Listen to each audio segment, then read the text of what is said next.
Assalamualaikum warahmatullahi wabarakatuh. Selamat pagi. Ketemu lagi dengan saya ya. Hari ini kita akan belajar mengenai anatomi dan fisiologi manusia. Untuk yang materi kemarin adalah tentang anatomi dan fisiologi pada sistem respirasi.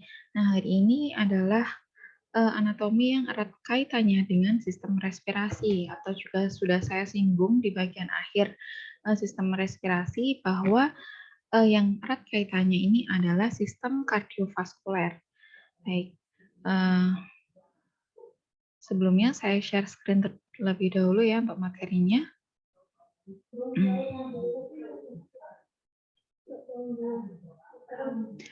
Sudah tampak di layar ya.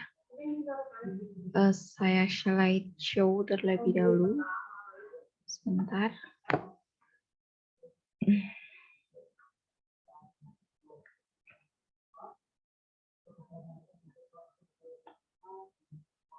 Nah, baik.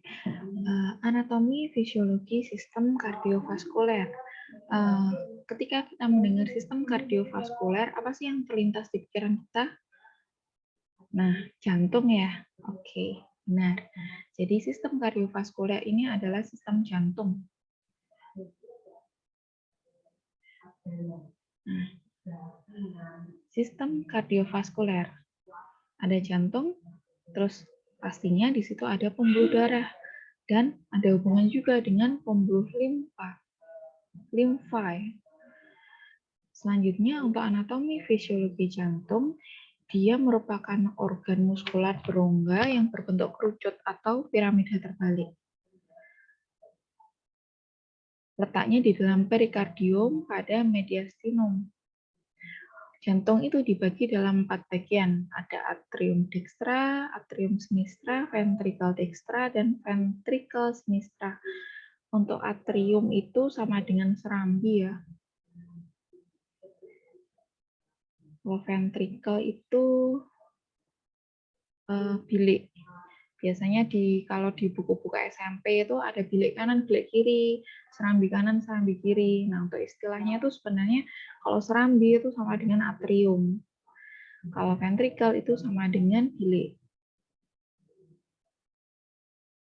Nah, untuk berat dari organ jantung itu memiliki berat 220 sampai 260 gram. Besarnya itu sekepal tangannya masing-masing. Kalau jantung saya berarti ya ukurannya segini. Tuh. Jadi teman-teman bisa mengepalkan tangannya ya. Jadi ya itu besarnya jantung teman-teman tuh ya segini. Untuk batas dextra pada sternum dextra. Batas sinistra itu pada intrakosta kelima. Hubungan jantung, hubungannya pada bagian atas itu dia berhubungan dengan pembuluh darah yang besar. Untuk yang bagian bawah dia berhubungan dengan diafragma. Diafragma itu yang apa ya? Yang kemarin di bagian bawah paru-paru itu loh, yang kayak pembatas antara sistem respirasi dengan yang sistem pencernaan itu yang di bawah. Kemudian setiap sisi itu dia berbatasan dengan paru-paru. Untuk yang bagian belakang dia berbatasan dengan aorta descendens, esophagus, dan columna vertebralis. Untuk fungsi dari jantung yaitu dia untuk memompa darah ke seluruh tubuh. Jadi untuk pembuluh darah arteri itu nanti dia akan membawa darah dari jantung. Untuk yang pembuluh vena itu nanti dia membawa darah ke jantung. Yang kapiler dia menghubungkan antara vena dan arteri. Ini adalah gambaran anatomi dari jantung ya. Morfologi ya kali ini. Karena kalau anatominya itu masih di dalam. Nah, untuk bentukannya tuh seperti ini. Jadi di sini ada bagian aorta. Ini adalah pembuluh darah terbesar di tubuh kita, pembuluh darah aorta. Lalu ada pulmonary artery atau arteri pulmonaris ya. Lalu ada atrium, left atrium itu berarti atrium yang sebelah kiri. Kemudian di sini ada ventricle sebelah kiri. Lalu di sini ada ventricle sebelah kanan. Lalu ini ada atrium sebelah kanan, dan di sini ada superior vena cava. Ini perlu dihafalkan nggak, Bu? Perlu dihafalkan karena memang ini mata kuliahnya anatomi dan fisiologi manusia. Selanjutnya, nah ini adalah gambaran di bagian dalamnya. Ya, kurang lebih sama seperti yang tadi ya.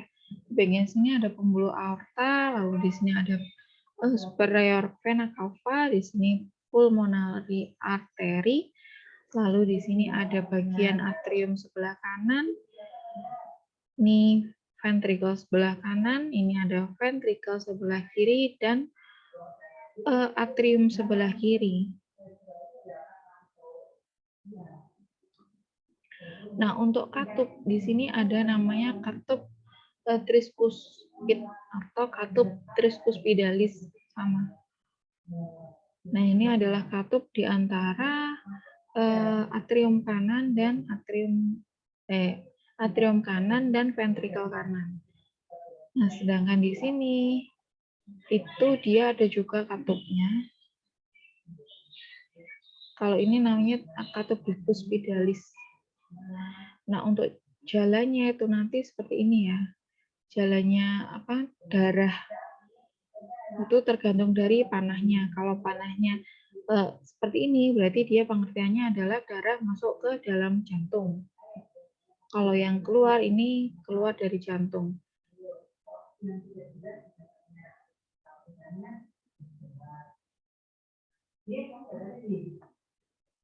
Ini adalah bagian yang pertama, yaitu atrium dextra. Dia berada di bagian atas cardiodextra, sebagian besar terletak di belakang sternum. Sternum itu tulang dada, namanya sternum. Terdapat pembuluh darah besar atau vena cava superior dan vena cava inferior. Pembuluh darah yang kecil itu di situ namanya sinus coronarius. Untuk yang ventricle dextra itu dia memiliki dinding yang tebal. Membentuk sebagian besar jantung, terdapat katup tricuspidalis atau valva atrioventricular dextra. Di sini ada arteri pulmonalis menuju paru-paru. Lalu ada atrium sinistra. Ruangnya berdinding tipis, letaknya di bagian belakang jantung. Dia memiliki 2 vena pulmonalis pada setiap sisi. Untuk ventricle sinistra, dia memiliki ruang dinding tebal pada bagian dan belakang jantung. Dindingnya 3 kali lebih tebal daripada ventricle dextra. Katup mitral atau valva atrioventrikular, pembuluh darah aorta yang menyebarkan darah ke seluruh tubuh. Nah, kenapa ventricle sinistra ini memiliki dinding yang tebal? Karena dia itu fungsinya yang paling berat daripada bagian jantung yang lain. Karena untuk ventricle sinistra atau ventricle kiri atau jantung bagian bilik kiri itu dia fungsinya untuk memompa darah ke seluruh tubuh. Makanya dia memiliki otot jantung yang tebal. Bahkan di sini dia disebutkan bahwa dia memiliki ketebalan 3 kali lebih tebal daripada yang ventricle dextra. Selanjutnya lapisan-lapisan jantung. Ada perikardium, miokardium, dan endokardium. Nah, ini adalah lapisan-lapisan pada jantung. Mulai dari yang paling luar itu adalah epikardium. Kemudian mohon maaf ya, ini keterangannya agak buram karena saya dapatnya gambar memang seperti ini, jadi ketika diperbesar agak pecah-pecah. Nah, selanjutnya ini ada miokardium di sini. Lalu yang bagian paling dalam itu ada endokardium. Selanjutnya pembuluh darah yang tersambung ke jantung itu ada arteri pulmonalis. Dia membawa darah keluar dari ventrikel kanan menuju ke paru-paru. Nah, kemudian ada juga vena cava superior dan vena cava inferior yang fungsinya untuk menuangkan darah ke atrium kanan. Di sini terdapat katup semilunar eustachius yang darah di vena cava superior itu dia kaya akan karbon dioksida.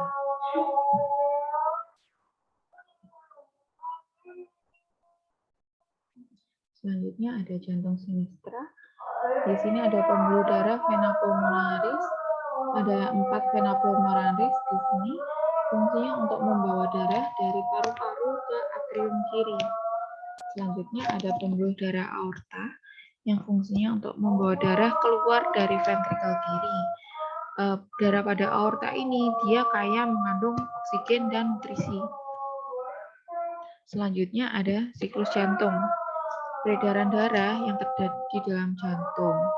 Untuk gerakan jantung itu ada sistol dan diastol, di mana sistol itu artinya adalah kontraksi jantung, yang diastol itu pengenduran atau relaksasi.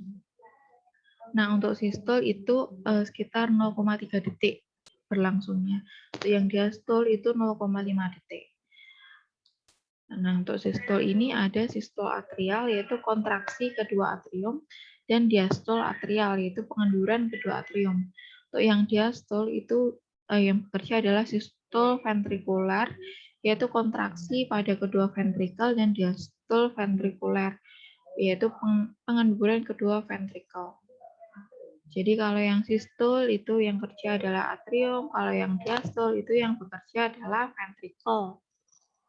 Makanya di sini namanya atrial ini karena yang bekerja adalah atrium. Kalau ini ventrikuler karena yang bekerja adalah ventrikel.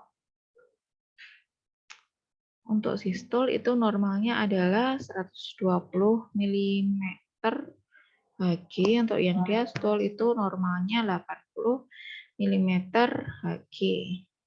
Untuk range antara sistol dan diastol normalnya adalah 30 sampai dengan 50 mm Hg. Bunyi jantung. Nah, ketika kita melakukan pengecekan menggunakan stetoskop itu kan pasti dokter itu ya. Pasti kan mengeceknya dengan menggunakan pengecek bunyinya. Nah, untuk yang bunyi yang pertama itu menutupnya katup anterioventrikuler dan kontraksi ventrikel. Untuk bunyi yang pertama itu lebih panjang dan bunyinya rata. Untuk yang bunyi kedua itu menunjukkan menutupnya katup aortik dan pulmoner. Untuk bunyi yang kedua ini lebih pendek dan tajam. Di sini bunyi loop dan dup. Kalau yang bunyi kedua itu dup, lebih tajam. Selanjutnya sifat otot jantung.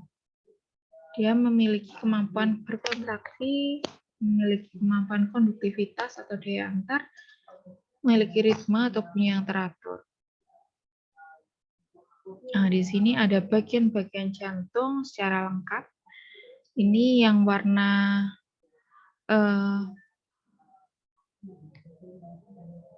warna merah ini menunjukkan darah yang kaya oksigen.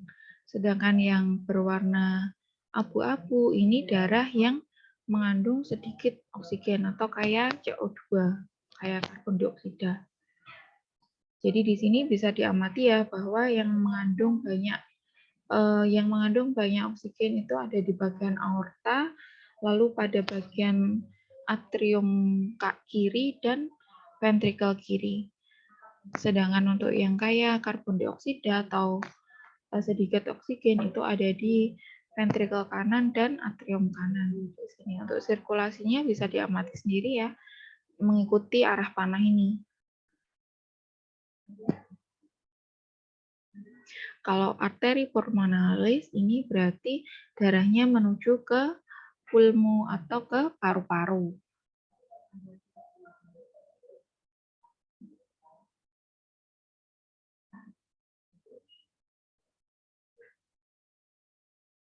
Ini bisa diamati ya, ini untuk anatominya. Nah, sedangkan ini adalah mekanisme sirkulasi darah dari jantung. Jadi itu nanti ventrikel kiri itu akan memompa darah ke seluruh tubuh. Seperti ini. Nah, darah ini akan dialirkan ke seluruh tubuh ya, ke organ-organ, ke sel dan lain-lain. Ini di sini ada gambar usus, kemudian ke ginjal, kemudian ini ada di seluruh tubuh kita ya, sampai di perifer, sampai di ujung-ujung jari pun, ujung-ujung ya di bawah-bawah sini gitu, pokoknya ke seluruh tubuh. Nah, itu nanti setelah dia mencapai sel itu dia akan melakukan pertukaran. Jadi yang kayak akan karbon dioksida itu nanti akan ditukar dengan yang kayak oksigen. Karena untuk oksigen itu nanti kan dia untuk membentuk ATP. Jadi untuk kontraksi otot, untuk membentuk ATP dan lain-lain. Jadi kan sel itu kan memerlukan oksigen. Nah, setelah itu untuk CO2 yang hasil pertukaran itu tadi, dia akan dikumpulkan lalu dibawa kembali ke jantung. Nah, di sini yang menerima adalah atrium kanan. Setelah diterima oleh atrium kanan, itu nanti dia disalurkan ke paru-paru di sini. Nanti di paru-paru kan itu ada proses respirasi, terus pertukaran antara O2 dan CO2 gitu kan. Jadi siklusnya tuh seperti itu. Selanjutnya ada denyut arteri atau denyut nadi yang merupakan darah yang dipompa jantung dan gelombangnya itu bisa teraba. Biasanya yang paling mudah kita rasakan itu yang di bawah jempol ini. Ini kalau kita tekan pasti kerasa ya. Ya, coba dicek. Ya pasti berdenyut lah, kan kita kan hidup ya. Jadi di sini itu paling mudah teraba ya, coba. Makanya di bagian ini lurusnya jempol ini di bagian sini. Nah, selain di sini bisa juga dirasakan di daerah leher ini. Ini juga terasa sekali di sini. Jadi teman-teman bisa mencoba. Nah, di sini itu adalah denyut nadi atau denyutan arteri. Nah, di sini misalnya ada arteri radialis, arteri temporalis, arteri dorsal pedis, dan lain-lain. Nilai normal dari denyut nadi itu sekitar 140 kali per menit pada bayi yang baru lahir. Setelah 1 tahun pertama itu sekitar 120 kali per menit. Tahun kedua 110 kali per menit. Untuk balita itu 96 sampai 100 kali per menit. 10 tahun itu sekitar 80 sampai 90 kali per menit. Untuk orang dewasa sekitar 60 kali per menit.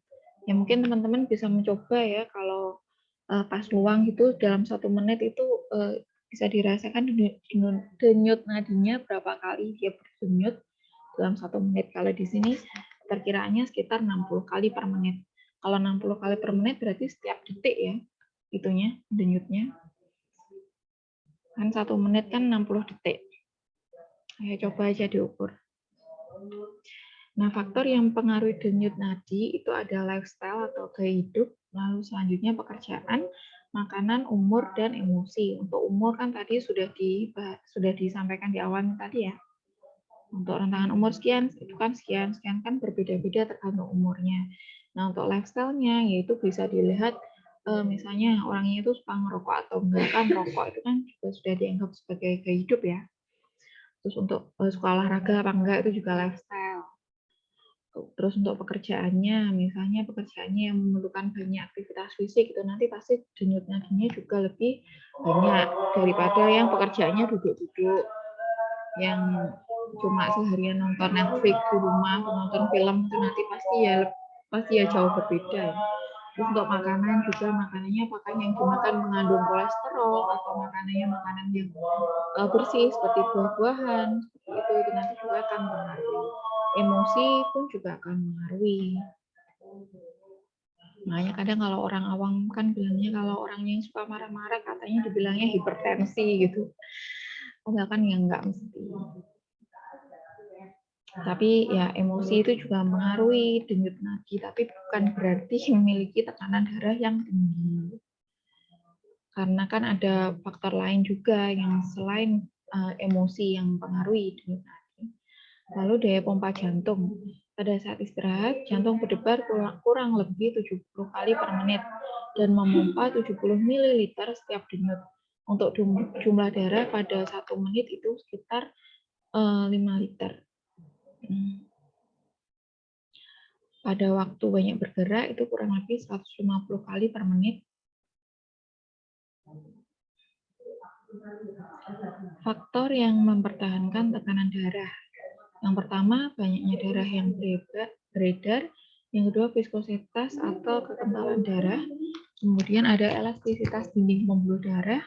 Lalu ada tahanan tepi. Untuk EKG, ini alat yang digunakan untuk mengukur detak jantung ya. Di sini EKG atau elektrokardiogram, dia itu untuk melihat gambaran aktivitas jantung. Untuk jantung yang normal, dia berirama ritmis atau tetap. EKG juga bisa digunakan untuk menentukan kelainan jantung. Nah, untuk gambaran EKG yang normal itu seperti ini. Jadi, dia itu terkesan ritmis atau teratur. Jadi, bentuknya seperti ini. Nah, ini biasanya kalau nonton sinetron-sinetron ya, atau yang nemeni ibunya nonton sinetron, biasanya terus kalau orangnya meninggal tuh nanti tit. Nah, itu alatnya itu namanya EKG. Biasanya kan gitu kan di film-film drama itu kan gitu, pasti kalau sakit nanti yang dilihat EKG-nya ini. Terus nanti kalau orangnya udah nggak ada, tit garis lurus gitu. Kalau orangnya masih hidup ya kalau dia sehat seperti ini untuk EKG yang normal. Nah, ya gambaran seperti ini tuh dari mana? Ya dari kerja jantung itu kan, jantung itu kan melakukan denyutan-denyutan itu. Itulah yang menghasilkan gambaran seperti ini. Nah, untuk nilai normal itu gelombang P sampai R itu sekitar 3 sampai 5 kotak kecil. Untuk yang kurang dari 60 itu sinus bradikardi, untuk yang lebih dari 100 itu sinus takikardi. Sekian untuk penjelasan saya mengenai anatomi dan fisiologi sistem kardiovaskuler. Jika ada yang ingin ditanyakan, saya persilahkan untuk bertanya pada kolom komentar atau boleh juga di grup diskusi kelas. Baik, saya sudahi ya karena saya rasa sudah cukup. Baik, terima kasih atas perhatiannya. Banyak kurangnya saya mohon maaf. Wassalamualaikum warahmatullahi wabarakatuh.